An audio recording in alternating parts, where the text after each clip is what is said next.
Hello friends, welcome back to Bits and Pieces. இந்த வீடியோவில் நம்ம நியூட்ரியன் சைக்கிளிங் பார்ப்போம்.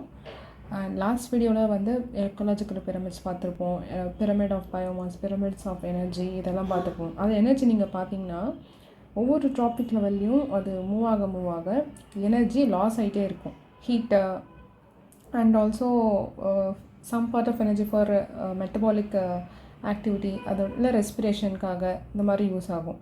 பட் ஹீட் வந்து லூஸ் ஆகிட்டே இருக்கும். பட் நியூட்ரியன்ஸ்ன்னு பார்த்தீங்கன்னா recycled again and again.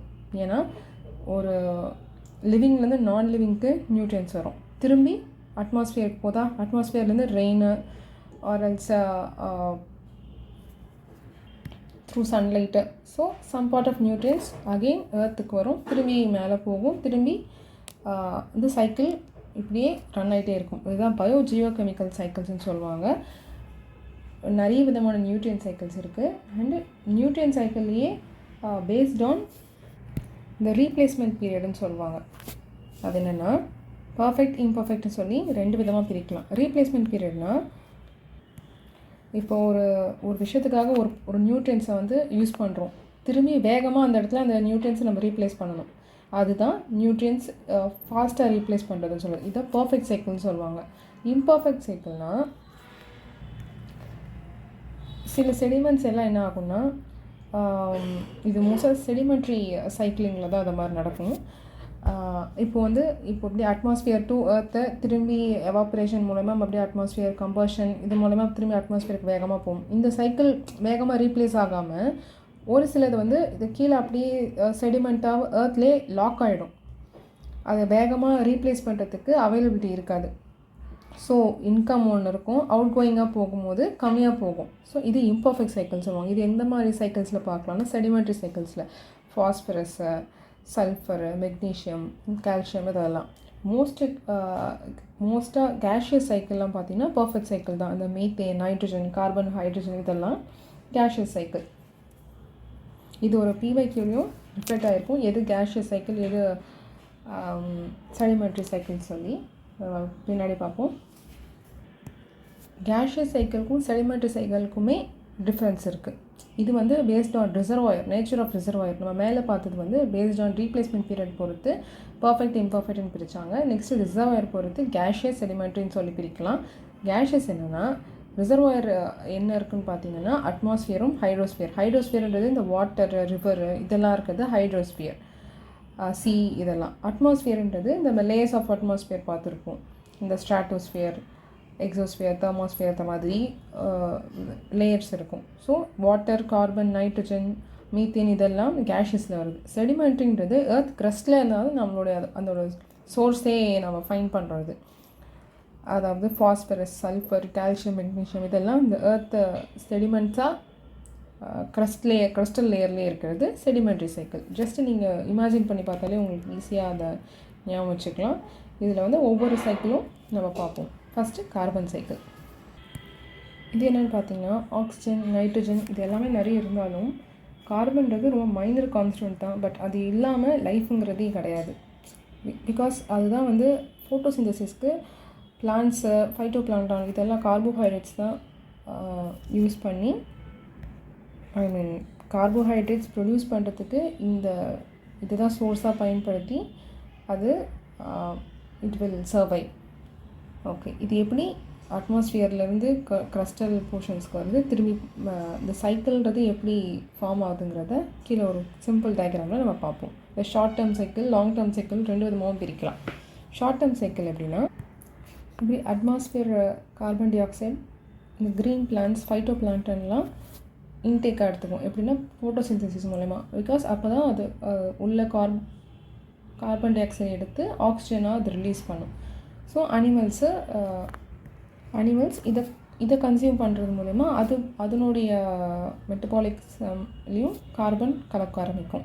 Then respiration, decomposition of dead organic matter இது மூலயமா ரெஸ்பிரேஷன், அதாவது அனிமல்ஸ் ரெஸ்பயர் பண்ணுமா, ஸோ அதில் கார்பன் ரிலீஸ் ஆகிறது. அண்ட் ஆர்கானிக் மேட்டராக இந்த மேலே இருந்த க்ரீன் பிளான்ஸும் சரி இந்த அனிமல்ஸுமே டெட் அண்ட் ஆர்கானிக் மேட்டராக அது நெக்ஸ்ட் மாற பிறகு நைட்ரஜன் கார்பன் டை ஆக்சைடாக அந்த ஆர்கானிக் மேட்டர்லேருந்து ரிலீஸ் ஆகும், திரும்பி அது அட்மாஸ்ஃபியரில் போய் கலக்கிறது. இது இந்த ஷார்ட் சைக்கிள்னு சொல்லி நம்ம சொல்லலாம் கார்பன் சைக்கிள். இதே லாங் டேர்ம் சைக்கிள்னால் இதே அந்த டீகம்போஸ்ட் ஆனது அது உடனே ரிலீஸ் ஆகுது போகுது. அன்டிகம்போஸ்ட் ஆர்கானிக் மேட்டர் இருக்குல்ல, அது அப்படியே இந்த பிடி லேயர்ஸாக, அதாவது நீங்கள் அந்த விட்டமின் அந்த அந்த கோலோடைய கேலரிஸ் படுத்தி வச்சு பார்க்கும்போது அதை டிஃப்ரெண்ட் டைப்ஸ் ஆஃப் பிரிப்பாங்க. ஃபஸ்ட்டு என்னென்னு பார்த்தீங்கன்னா ஆந்த்ரசைட், பிட்டுமினஸ், லிக்னைட், பீட். இந்த லாஸ்ட்டாக வரது அந்த பீட். இந்த பீட்டில் ஸ்டோர் ஆகிருக்கிறது தான் கொஞ்சம் லோ கலோரிஃபிக் வேல்யூ இருக்க கோல். அந்த பீட்டு தான் இதை சொல்கிறாங்க. இந்த பீட்டி லேயர்ஸாக அது ஃபார்ம் ஆகி பாட்டம் லேயர்ஸாக அப்படியே செடிமெண்ட் ஆகிருக்கும், ஒரு கார்பனேட் செடிமெண்ட்டாக, which is insoluble for more number of years. அது ரொம்ப லாங் டைம் எடுத்து தான் அதுக்கப்புறமா தான் கொஞ்சம் கொஞ்சமாக அது ரிலீஸ் ஆகும். அப்புறம் இந்த டீப் ஓஷன்ஸ் எல்லாம் தான் அதை நம்ம நிறைய இடத்துல பார்க்க முடியும். லேயர் பை லேயராக ஃபார்ம் ஆகி அப்படியே செடிமெண்ட் ஆகி இது வேறு ஏதாச்சும் இந்த ஜியாலஜிக்கல் மூமெண்ட்ஸ், இந்த டெக்டானிக் ஷிஃப்ட் இருக்கு இல்லையா, அந்த சுனாமி, அதாவது அப்வெல்லிங்லாம் நம்ம பார்த்துருப்போம். அது மூலயமா அந்த இப்படி ஓஷனோட பாட்டம் அப்படியே மேலே வரும்போது அப்போது இது மேலே வந்து அந்த டைமில் இது ரிலீஸ் ஆகிறது. அது ஒரு டைப். அந்த டேரெக்டாக ரிலீஸ் ஆகுமான்னு கேட்டால் கிடையாது. ஸ்ட்ரீம்ஸ், ரிவர்ஸில் போய் அந்த நியூட்ரியன்ஸ் போய் கலக்கும். ஸோ அது அப்படியே எக்கோசிஸ்டம்லாம் கலக்கிறது. Most of the aquatic ecosystem சைடில் நம்ம அதை பார்க்கலாம். அடுத்து இந்த ஃபாசில் ஃபியூயல்ஸ், ப்ரொலாங்டு ஸ்ட்ராட்டிஃபிகேஷன், அதாவது லித்திஃபிகேஷன் சொல்லுவாங்க. லேயர் பை லேயராக ஆட் ஆகி அது அப்படியே ராக் மாதிரி ஃபார்ம் ஆகி அதான் அப்படி தான் நம்மளுக்கு கோல் கடைசியாக கிடைக்கிறது. நெக்ஸ்ட் அந்த கோலை தேர்மல் கம்பஷன், அந்த ப்ராசஸ் மூலிமா அந்த தேர்மல் பவர் பிளான்ட்லாம் இருக்கு இல்லையா, ஸோ அது கம்பஷன் அங்கே நடக்கும் இல்லையா. ஸோ அது அப்போது அது பேர்ன் பண்ணும்போது CO2 அட்மாஸ்ஃபியருக்கு மறுபடியும் போகாது. So but it will take long time comparative to the short term. So ரெண்டு விதமாக இப்படி தான் மேலேருந்து வர கார்பன் இப்படி அட்மாஸ்ஃபியருக்குள்ளே வந்து எர்த் கிறிஸ்டலில் என்னெல்லாம் சேஞ்சஸ் நடக்க முடியுமோ நடந்து அதுக்கப்புறம் டீகே ஆகி திரும்பி அட்மாஸ்ஃபியர்லேயே கலக்கிறது கார்பன் சைக்கிள். கீழே இந்த ஜஸ்ட் இந்த டயக்ராமேட்டிக் ரெப்ரசன்டேஷன் பாருங்கள். இப்படி தான் அட்மாஸ்ஃபியர்லேருந்து வந்தது.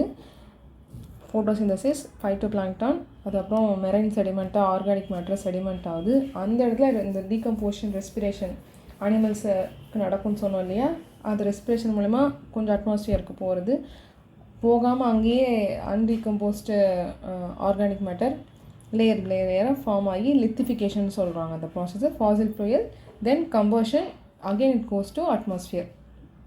மேலே இருக்கிறது இந்த வெதரிங் மூலயமா எப்படி கார்பன் ரிலீஸ் ஆகி அட்மாஸ்ஃபியருக்குள்ள அப்படியே என்டர் ஆகுது. And evaporation, dissolution. This is a simple diagrammatic representation of carbon cycle. Okay friends, next gaseous cycle, மற்ற சைக்கிள் எல்லாம் நம்ம நெக்ஸ்ட் வீடியோவில் பார்ப்போம். உங்களுக்கு ஃபீட்பேக்ஸ் இருந்துச்சுன்னா கமெண்ட் செக்ஷனில் போடுங்க. Let's meet in another video. Thank you.